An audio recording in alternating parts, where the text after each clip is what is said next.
What's up everyone, it's Jan Bors, new video, and today I will be talking about the new revelations, new reveals of Eurovision 2025, and that's graphics, that's new melody of or anthem for Basel's 2025 Eurovision, and especially and most of it, of this talk, if you're interested, it's something which is very connected to me, and that's stage itself, its elements, its possibilities.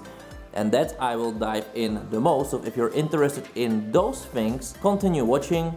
Let's talk. Alright guys, welcome back to my channel. Very glad you're here. If you're new here, subscribe to the channel, like the video for everyone, and also you can become a member to have exclusive content and all the exclusivities all around. Also you can support the channel like this to me, and also you can do it other ways, and definitely comment in the comments below and let's talk about the topic. So first, let's talk about the Basel graphics. To be really honest, I'm not the one who really cares about the visual look of the Eurovision, means the graphics, means the logos, means all of this.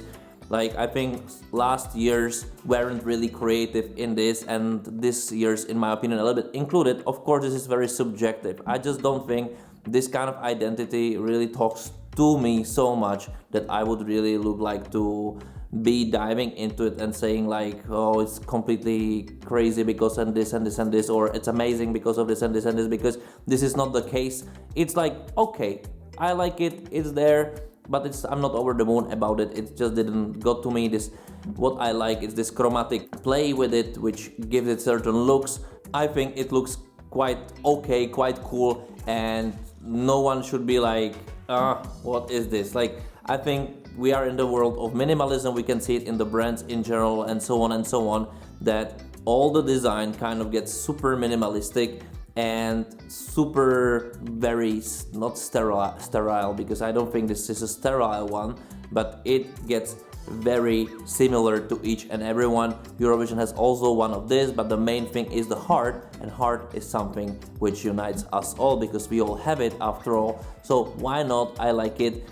You can read and watch the video. Why is it there? I think there are some very nice philosophical thoughts about it. I'm not really buying it that much, but I think it kind of works. Then we have this new melody, so listen to it. I think it's quite Swiss, yodeling, and yeah, why not?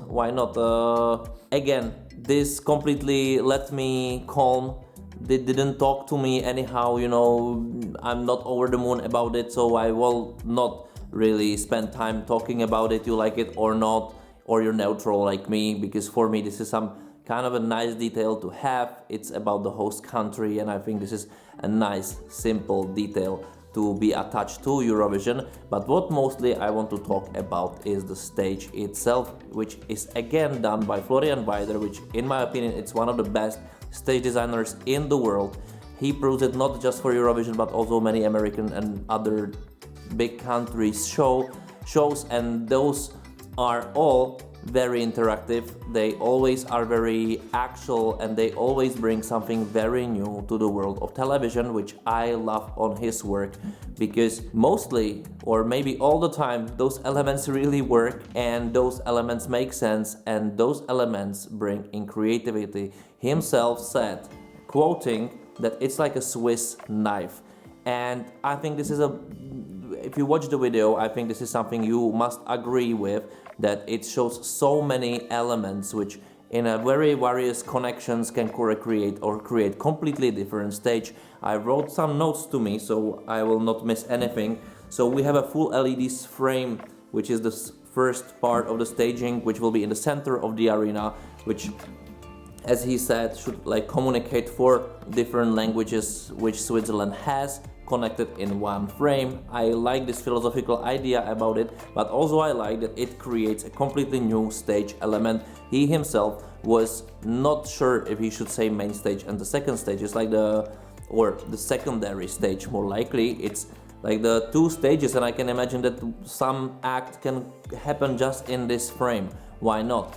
Then we have the main stage, the first stage, which is like bigger. It's more supported for the props and all those stuff. You are also used to Eurovision that some countries are building some completely new stage on the stage.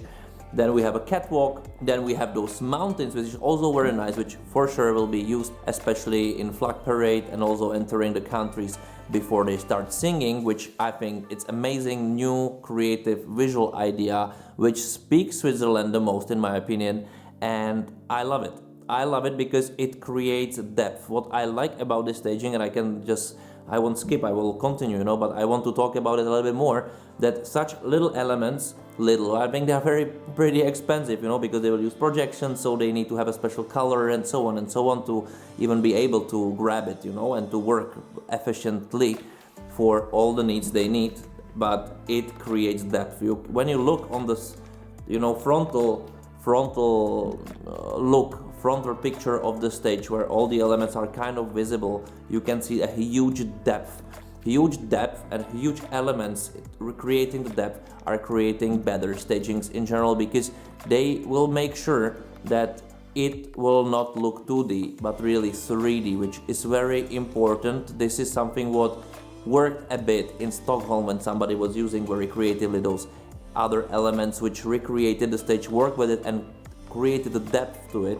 This is even another level of the same thing, because it works in all the elements, in all the depth from the front to the end. So also the LED screen, the big LED screen, it's transparent, and behind it it's grid. They call it a grid. It's a big set of lights, LED lights, and so other movable elements, something what you probably would able to see at a little bit different level in those boxes which were in Stockholm, and those things create like hugeness. So it probably will not look from any angle that even the artist is like this small on the stage, it will not look that he's just, or she or whoever is like 1 meter from the LED screen. It will really create a space, so it will breathe. This was the biggest downside of the stage in London, for example, which was more likely a box, and all the stagings, or most of the stagings, were looking very, very flat.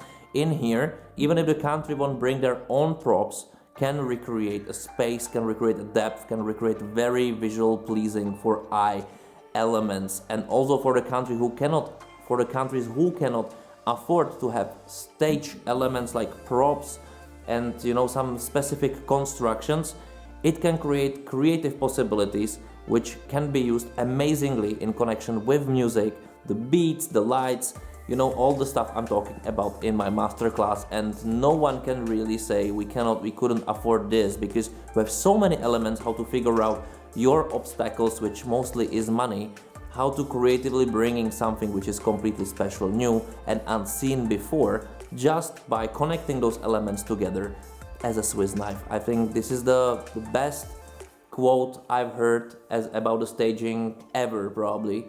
I'm really admiring this, because already it can recreate so many moods, which you can see already in the video in some a little bit sneak peek. But for example, I will give you example of Portugal last year, because always and most of the time Portugal is the one delegation which amazingly using stagings in their favor, just what the elements what are able to be done there, and they always recreating something which just supports the music the very easy, simple way, which is not very simple to do, but it looks very natural. So for countries like, for example, Portugal, who cannot invest into props, it brings something which they are already able to work with.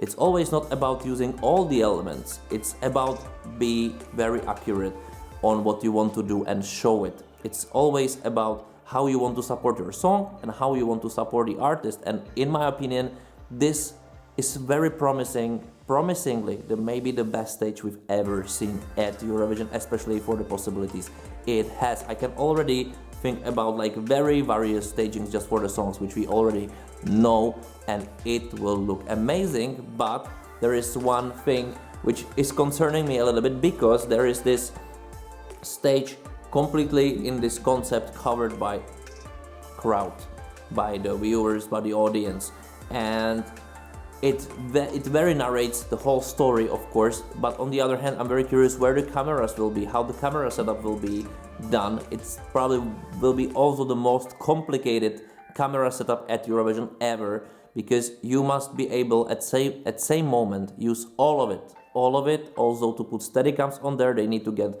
back from the picture when the camera edit, the cut is happening, and all of those technical stuff. You cannot even imagine how big choreography is happening behind the scene, and also how hard technically is to shoot such a stage, at least now from this certain moment, because probably it will be maybe a little bit redesigned for the purposes of television, because you need to settle somewhere cameras, the cranes, and so on, in the way that they will be able to cover the whole arena. And this is the biggest task for the delegations and their creative directors of stagings, to think about where they want to put their artists, what they will do, and if it's possible to shoot them properly, and what to put around them. And then the staging genius comes and kicks in again, because as you can see on the pictures already, or even the videos themselves, you can cover the whole arena in different lights. If you cut certain objects, certain pieces of it, you can always recreate a little stage somewhere,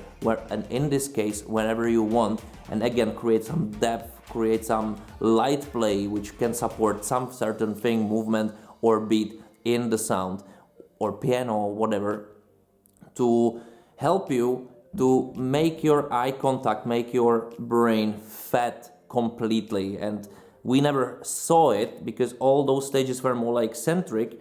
This stage has much more variety, because you can really use so many elements and so many depths and so many angles, and then it's only on the camera setups which and what they will allow you to really shoot for in looking good. So the stage itself, it seems, will be working perfectly. What we don't know is where the cameras will be set up and where the limitation will come, because this always comes together. Many delegations forgetting about that they are shooting it for television. They prepare something for the stage, the walking and so on, and it's like, okay, now let's shoot it somehow, you know.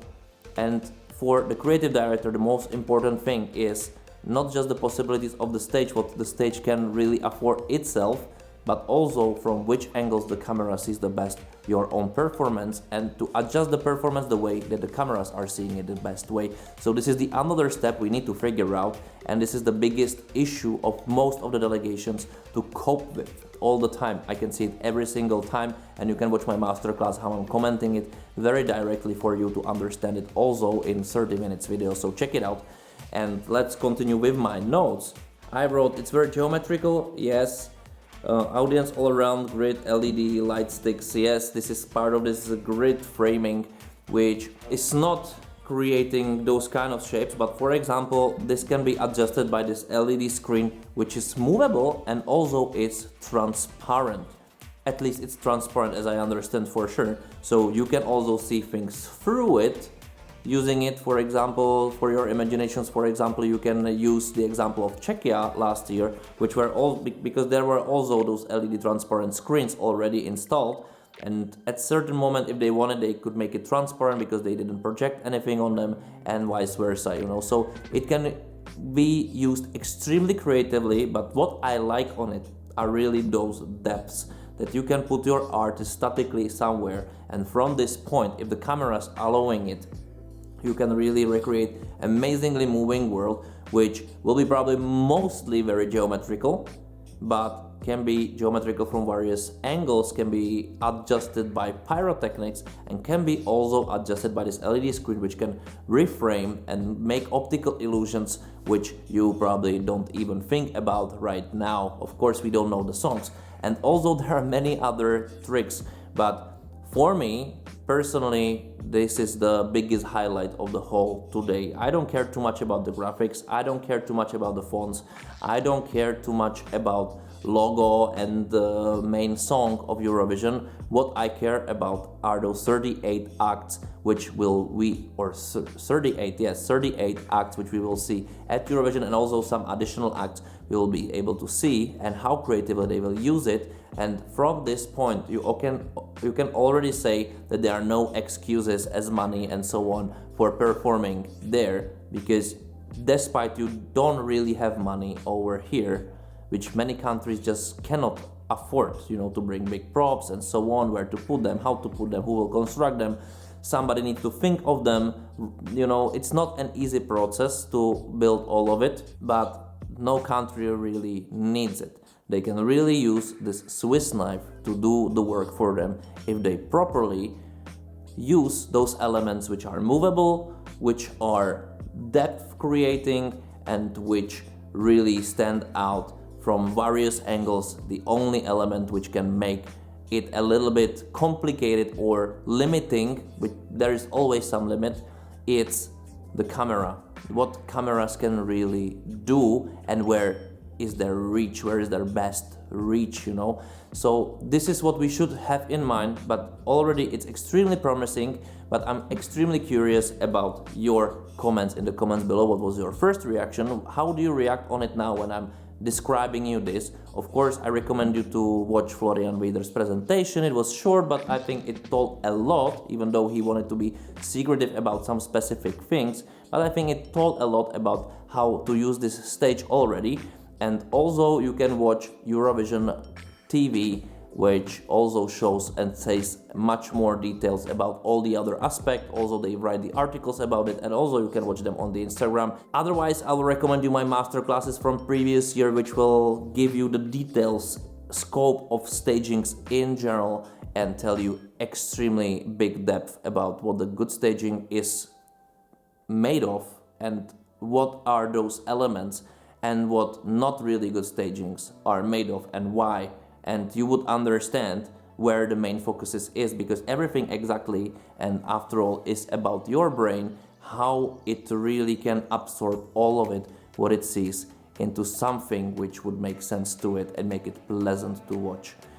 It's an alchemy, it's a skill, but it's something what can be learned even though you've never done it. So watch them, and that's all for me from now. So subscribe to the channel, like the video, share the video if you liked it, and of course, if you want to support me more, become a member of this channel and give me a super like, for example, Christmas time anyway, and I see you next time. Thank you for watching.